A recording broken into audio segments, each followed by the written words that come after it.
IT? Have you tried turning it off and on again? Have you tried forcing an unexpected reboot? Welcome to our newest segment, The Unhelpful Desk, where, Ren, we give general advice to specific questions. Yes, we get a lot of questions here at Equity Mates that do border into the universe of personal financial advice, asking about like very specific things and what people should do. We obviously can't give personal financial advice here at Equity Mates. We also just don't know enough about you and your goals and your circumstances. But we want to answer your questions. We don't want to leave people hanging. No. And so we have come up with this concept of the unhelpful desk, the world's worst help desk. We're not going to solve your problems, but we might give you something useful to think about. All right, well, the next one's come in from Andrew.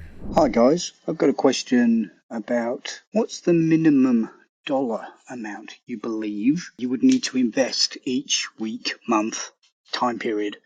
I hear, Bryce, you do a 30% savings, and Ren, you're trying to get up around the 25% savings. But for someone that's on a pension, 25% of not much, it's still not much. So is there a minimum dollar amount you think per month that you would need to be an investor? Love that question, Andrew. And like short answer, no. There's no minimum amount that makes investing worth it. The great thing about investing is you can start with small amounts. You can increase that over time.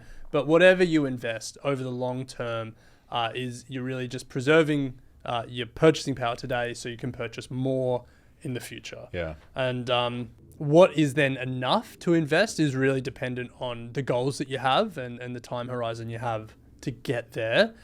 But it's a piece of string question, unfortunately. Bryce, you've done some scenario testing here. Yeah, well, just to show that, like, even with small dollars, it makes a big difference. If you were to invest $10 a week for 20 years at the average 13%, which includes dividends reinvested that the ASX has done over the last 100 years, you would have contributed $10,400, but you would have a portfolio of about $48,000 over that 20-year period.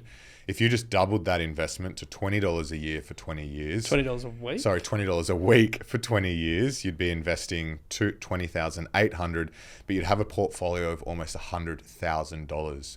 Well, let me even go a more extreme example. This blows the timeline out a bit, but $10 a week for 40 years, 13% return, you have over $500,000. There you go. So that's pretty impressive. So I think the main thing here, as Ren said, there's no amount too small. The main thing is actually getting in there, doing it, and investing whatever you can. Yeah. And thinking about what you're investing for and your time horizon and when you want to receive that money.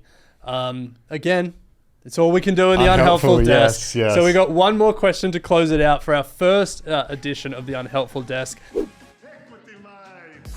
I will say this about investing. Everything you do learn is cumulative. What I learned at 20 is useful.